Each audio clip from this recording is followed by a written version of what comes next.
부산 지역 청년 인구가 통계 작성이 시작된 이후 처음으로 인천 청년 인구보다 적은 것으로 나타났습니다. 제2도시라는 부산의 위상이 위협받고 있습니다. 부산에 내려졌던 건조주의보는 28일 만에 해제됐지만 대형 산불 우려가 커지고 있습니다. 이슈앤피플에서 자세한 상황 알아봅니다. 부산교육청이 인성교육과 학력신장, 미래교육 등 올해 중점 추진 과제를 발표했습니다. 최윤홍 부산교육감 권한대행은 부산교육에 공백이 생기지 않도록 지금까지 추진해온 정책들이 학교 현장에 안정적으로 뿌리내릴 수 있도록 하겠다고 밝혔습니다.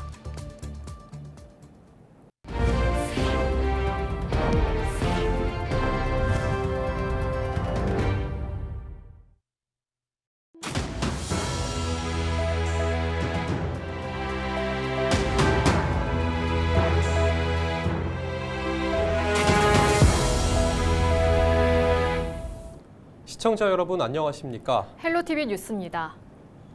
지난해 부산은 광역시 중 최초로 소멸 위험 단계로 분류되면서 그 어느 때보다 소멸 위기감이 컸습니다.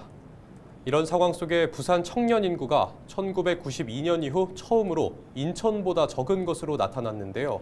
제2도시라는 위상마저 위협받고 있는 모습인데 부산의 소멸 위기를 막을 골든타임은 얼마 남지 않은 모습입니다. 차선영 기자가 보도합니다. 지난달 12월 기준 부산 지역 청년 인구가 인천 지역 청년 인구보다 적은 것으로 나타났습니다.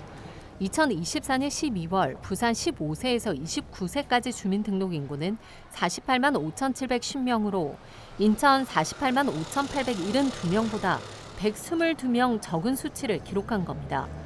통계 작성이 시작된 1992년 이후 처음 있는 일인데 당시 부산 115만 317명, 인천 58만 7,569명이었던 것과 비교하면 격세지감이 느껴질 정도입니다.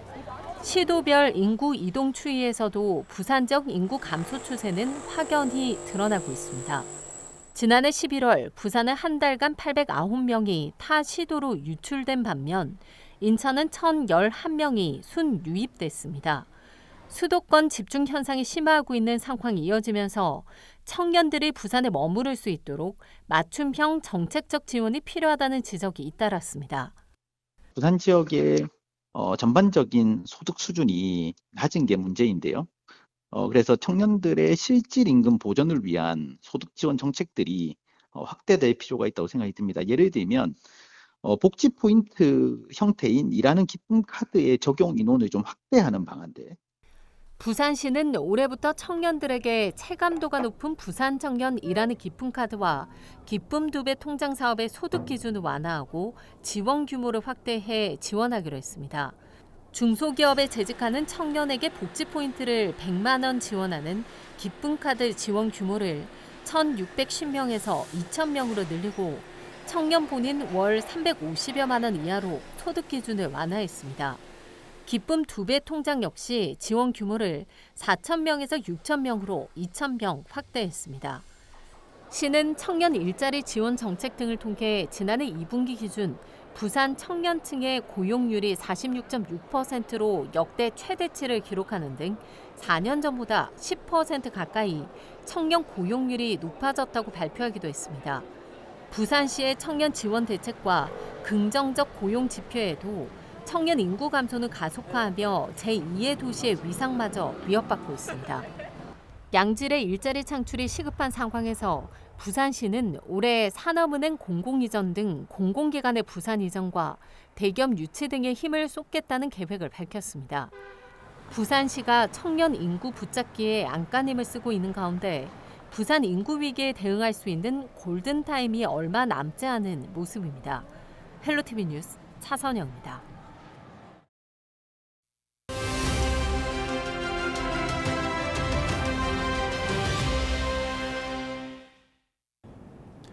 건조한 날씨에 연초부터 산불이 잇따르고 있습니다. 그나마 부산에 내려졌던 건조주의보는 28일 만에 모두 해제됐지만 1월부터 봄까지는 건조한 날씨가 이어지는 만큼 대형 산불이 일어나지 않을지 긴장감도 높아지고 있습니다. 자세한 내용 남부지방산림청 산림재난안전과 이석원 산림보호팀장 연결해 알아보겠습니다. 팀장님 나와 계시죠? 네, 안녕하십니까. 남부지방산림청 산림재난안전과 산림보호팀 이석원입니다. 네, 부산에 장기간 내려진 건조주의보는 해제됐지만 안심하기는 이릅니다. 지금 얼마나 건조한 상황인가요? 네, 최근 내린 눈비로 일부 지역의 산불 위험이 낮아졌지만 우리 부산, 울산, 경남 동부 지역과 경북 내륙 및 동해안 지역은 가뭄으로 매우 건조한 상황입니다. 산불 발생과 피해 규모는 습도와 바람의 영향을 가장 많이 받는데 가뭄이 심하다는 것은 습도가 낮다는 것을 의미하므로 산불 발생 위험도 크다고 할 수 있습니다. 현재 경남 지역은 매우 건조한 상태라고 보시면 되겠습니다. 네, 이렇게 건조한 상태이다 보니 연초부터 산불 소식도 들려왔습니다. 현장에서도 긴장감이 클 듯한데 어떻습니까? 네, 전년도에는 아시다시피 평년과 비교했을 때 강수량과 강수일수가 많았는데요. 지난 겨울철부터 우리 지역에는 오랫동안 비가 내리지 않아 건조한 날씨가 지속되고 있으며 올해에는 현재까지 부산을 포함한 경남 지역에 산불이 2건이 발생하여 0.5헥타의 산림 피해를 보았습니다. 봄철 산불 조심 기간은 2월 1일부터 5월 15일까지, 가을철 산불 조심 기간은 11월 1일부터 12월 5일까지 지정 운영하고 있는데요. 우리 지역에 건조한 날씨가 이어지기 때문에 가을철 산불 조심 기간이 종료된 이후에도 산불 재난 상황실을 상시 운영함으로써 산불 예방 및 대응에 철저를 기하고 있습니다. 네, 산불 가능성이 더욱 높아진 상황인데요. 시민들이 주의하거나 혹은 당부할 말씀이 있다면 전해주시겠습니까? 네, 우리나라 산불은 대부분 사람의 사소한 부주의와 실수로 발생하므로 국민의 협조가 중요한데요.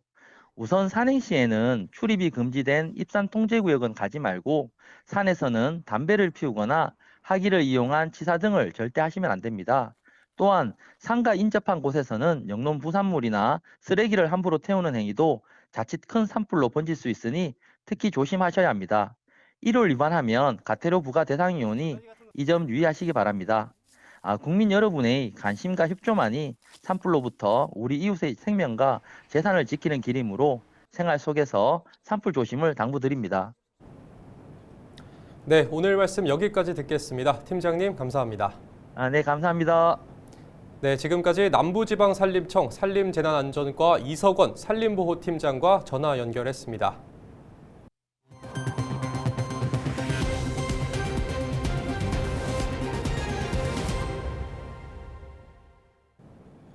오는 4월 2일 치러질 예정인 부산시 교육감 재선거를 앞두고 후보들의 출마 선언이 잇따르고 있습니다.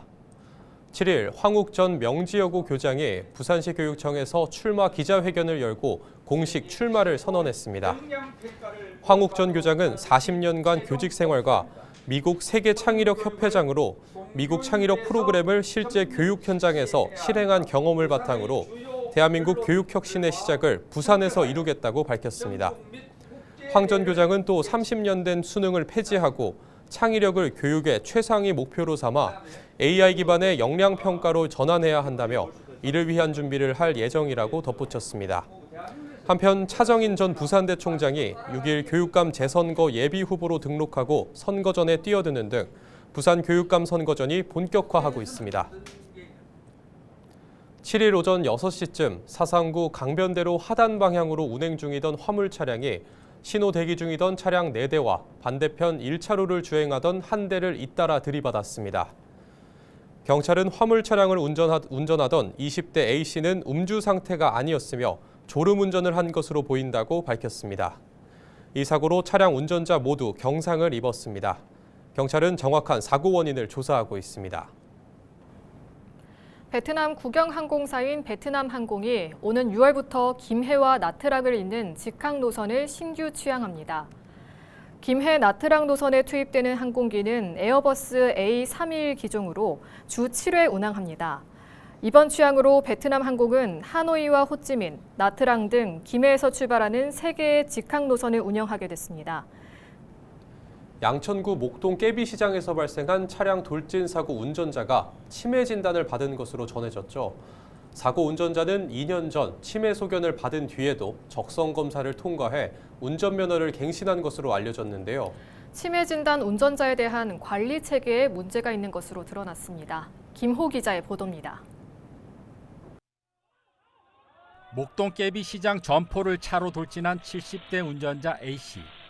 사고 직후 차량에서 내린 뒤 브레이크를 밟은 것 외에는 기억이 나지 않는다고 말했습니다.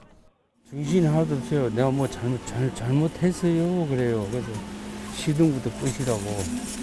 근데 본인이 내가 볼 때는 술도 안 먹었는데 제가 순간적으로 판단할 때 보니까 뭐 어디 순간적으로 뭐 어디 뭐 이상이 왔는지 뭐 뇌졸중이 왔는지 난 저는 그렇게 생각했어요. 사고 충격에 따른 단기 기억 상실로 볼 수 있었지만 A씨는 경찰에서 치매 진단을 받아 약을 복용한 이력이 있다고 진술했습니다. 양천경찰서는 A씨가 지난 2022년 2월 치매 증상을 보여 보건소로부터 치매 치료 권고를 받았다고 밝혔습니다. 이후 병원에서 치매 진단을 받은 건 2023년 11월로 이후 3개월간 약을 복용했다고 전했습니다. 그런데 A씨가 적성 검사를 받고 운전면허를 갱신한 것은 2022년 9월입니다. 보건소에서 치매 치료 권고를 받은 뒤 7개월 후였습니다. A씨가 치매 치료 권고를 받고도 면허를 갱신할 수 있었던 것은 치매 의무 검사 대상이 아니었기 때문입니다. 운전면허 갱신 때 치매 검사 의무 대상자는 75세 이상인데 A씨는 적성 검사 당시 73세였습니다. 또 75세 미만이라도 병원에서 치매 진단을 받은 뒤 보건당국으로부터 장기 요양 등급을 부여받게 되면 치매 수시 검사를 받아야 하지만 A씨는 장기 요양 등급을 받지 못한 상태였습니다. 아니, 약 드시는 거는 상관없고요. 만약에 약을 드시고 나중에 치매로 만약에 등록이 되면 나중에 수시 적성검사 대상이 될 수가 있거든요. 나중에 우편으로 수시 적성검사 받으세요 와서 통지가 가면 그때 따로 하시면 되고요. 75세부터 필수니까. 장기 요양 등급은 6개월 이상 혼자 일상생활을 수행하기 어렵다고 인정될 경우에만 받을 수 있습니다. 따라서 A씨와 같이 초기 치매 환자는 장기 요양 등급을 받을 수 없어 운전면허 적성검사 사각지대에 놓일 수밖에 없습니다. 이에 따라 전문가들은 치매 위험군에 대한 보다 철저한 관리와 실질적인 적성검사가 필요하다고 강조합니다.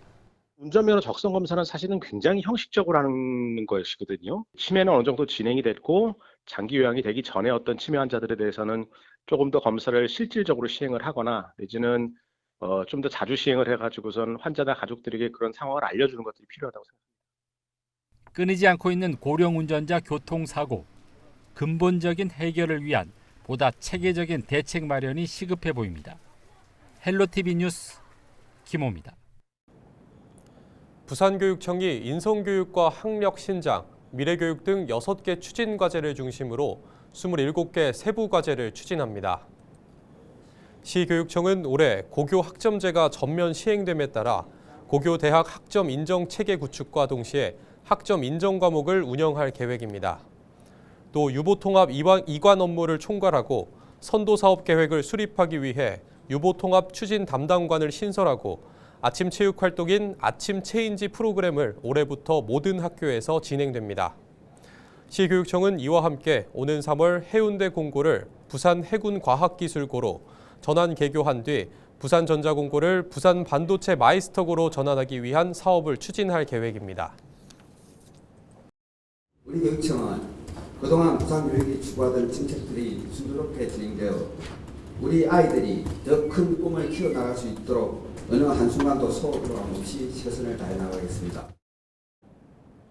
김해시가 올해 글로컬 환경도시를 목표로 2,186억 원을 투자합니다. 탄소 중립과 탈플라스틱, 생태 하천 조성 등 115개 세부 사업입니다. 특히 시는 환경부의 농축산업계 B점 오염원 통합관리 시범 사업으로 오는 2028년까지 저류시설과 총인 처리시설을 설치해 화포천 수질 개선에 나설 계획입니다. 여기에는 국비 280억 원이 투입됩니다.